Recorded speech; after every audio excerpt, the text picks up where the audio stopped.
I'm Zeke Matevosian. It's 9:19 a.m. Wednesday, February 16th, and uh, this note I need to show you that the scammer who's been living in our house for more than a year, since October 2020. She was here the entire 2021, now January, February, halfway through February 2022. Her intention is to make money out of us, scam us, to sue us, to find something to blackmail, to use to blackmail, and to do things to provoke reactions, to push us in a corner, which is what she's been doing for a whole year, using the police that she formed a relationship with. So I reported that in the previous video. So, and then all of this, the police keep insisting that she's a tenant because she stayed here. She has a mail here, and then she has tenant rights. She's never paid rent other than maybe a $5 bill, like spitefully she slammed down or something. And it's good I have my girlfriend now to back me up. The previous victims who didn't have anybody, or she chased them away, like she tried to fool Toddy to get away. She told her, you can do better. She tried to get out of here. And a lot of people scared to come to this house now because she threatens to sue, because of her criminal activity, because of her dog. Okay? And I've had restraining order against her since April. So now she says she's demanding. She says, my, you see that? My, how it's underlined? She's insisting it's her room. And then amongst, I can go through everything in detail. The thing is, she says she needs trash can. She feels I have to provide her a tenant because a trash can because she's a tenant. Now, her trash is accumulated in the front yard, causing a health hazard. We have rats here because of it. We don't have enough room in our trash bin. We even use the neighbor's trash bin, or we do all kinds of things. We don't have room for her trash. So she's demanding we order new trash bin, new service, when she's not paying for it. She says it's her right that we provide trash bin to put her trash in our trash bin. She was repeatedly clogging up the toilet for similar purposes to say, and then the police keep coming, knowing this, that her purpose here is to scam, and she's using that tenant protection law during COVID to perform it. And she's bringing criminal friends here, providing refuge for criminal friends, and bringing prostitution clients here. The police keep insisting that those are her visitors. She has a right to them. And the first time the police told me that, when I reported she's bringing prostitution client here, they said, that's a right to bring visitor. You have no proof. Money is being exchanged. And she was laughing at my face, looking at me like, I got you now. Can you imagine now? I have to provide her gas and electricity and water, all this stuff. My utility bills are 2 months overdue. It's $180. She's not helped. She's occupying that room that we need to use to do all stuff. We want to put a studio. Tati wants to do work there. We can't do it because she's there. We spent so much money on the lawyer, $2,000 on this corrupt lawyer. You understand that there's a whole industry that feeds on the scamming thing. And the industry itself, there's lawyers and detectives that are scammers. There's a detective that my mom gave the detective her MacBook Air. He promised he would help. He just got away. Do you understand the scumbag? So,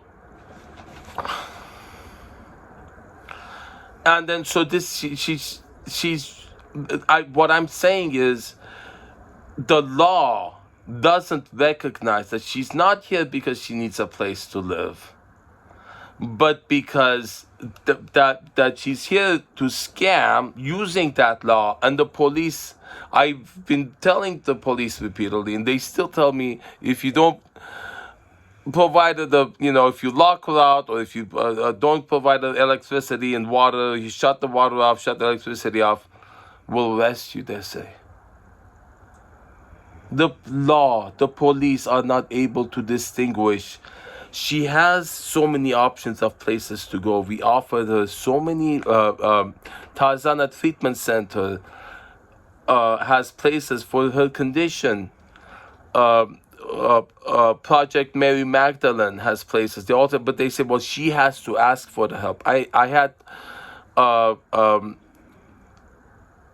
city attorney mediator repeatedly try to mediate, to ask her, can we help you get a place to stay?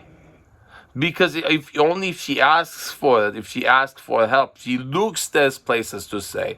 Even with the restrictions, she says she needs a place that would allow 3 dogs, 3 pit bulls, because she has one and her boyfriend has 2. And I have her on video saying she would only budge if she finds a place that has 3. Well, we'll provide those. We'll get for those if you cooperate. We'll put a list of all the places that would accept that. But she doesn't want help. She's not looking for a place, because that's not what it is. She wants to stay here to perform her scam. And the fact that all the help that is available for her to get place to stay, she refuses. She's been saying she'll find a place. She's been moving out since she moved in, but still makes no effort, doesn't accept the help to move out.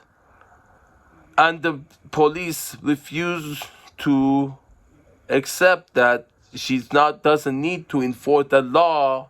The tenant protection law during COVID is meant to protect people who need a place to stay, to have nowhere to go. That's not what she doesn't have that issue.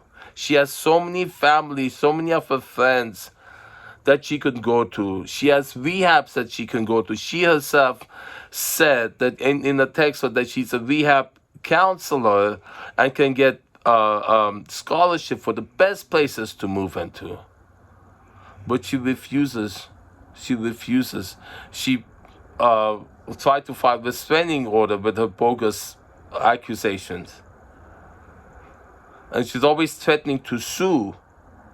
So should the police be liable because they forcing me to have her here, despite her apparent purpose of being here is to document stuff in order to sue?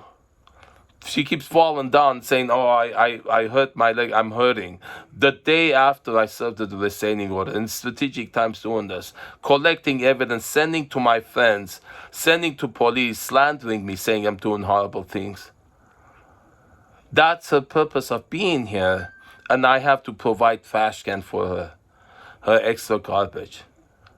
Because she's claiming to be tenant, but she's never paid rent. Are you understanding this? And nobody, all the places I called to get her help, they say she has to ask for help. I called. I've discussed all of this before. I need people to know how horrible the justice system, this describes all the flaws of society we're living in. That a police can come here and not see that this is wrong and help in some way when nobody else is willing to help because they're scared to. I could go down to Van Nuys and file a small claims court, but I'm scared to.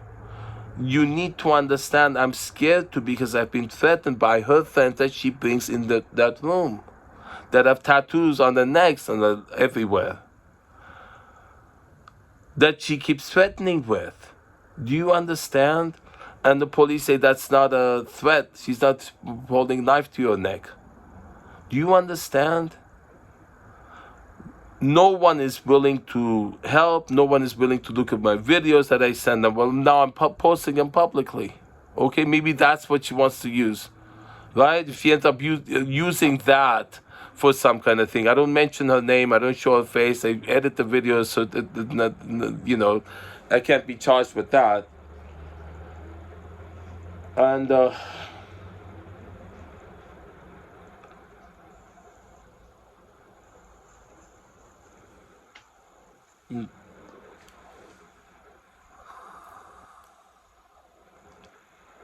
it's just day by day.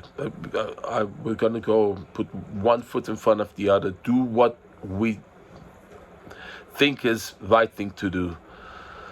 And now I know. Before I was afraid to report this stuff. I was afraid to lose my job. I was afraid. Now I'm at a point I need to report to everybody, say everything. Some people, in order to protect themselves, they become opaque and hide stuff and talk in a way to prevent communication, stonewalling. The police do that a lot. I'm the opposite. I say everything. Everything. I don't keep any secrets. I say everything and record them and I broadcast them. That's what I've started doing recently.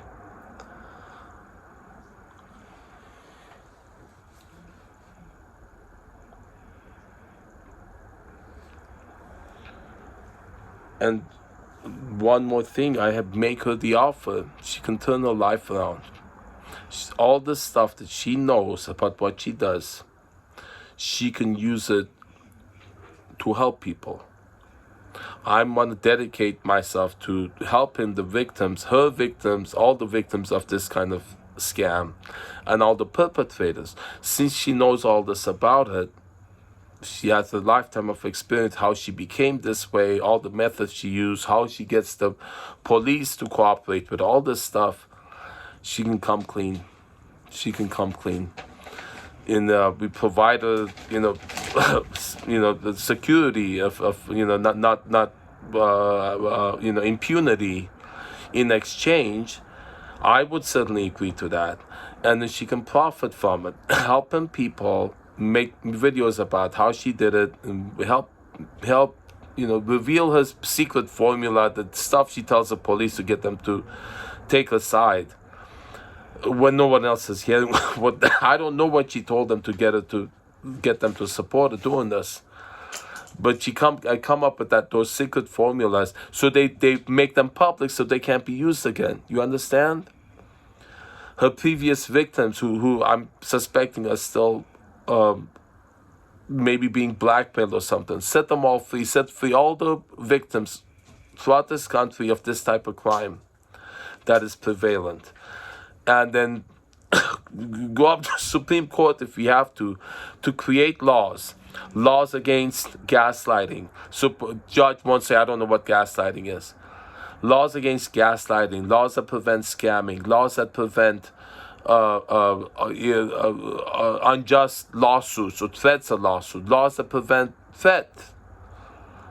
Laws that would say, police, if you see something is wrong, you got to do something about it. You can't just say, we don't write the laws. It should be illegal to say we don't write the laws, because used to be law was people of color had to sit at the back of the bus until one lady, Rosa Parks, chose to protest. And that's what I may be forced to do. You gonna arrest me for not providing a trash bin?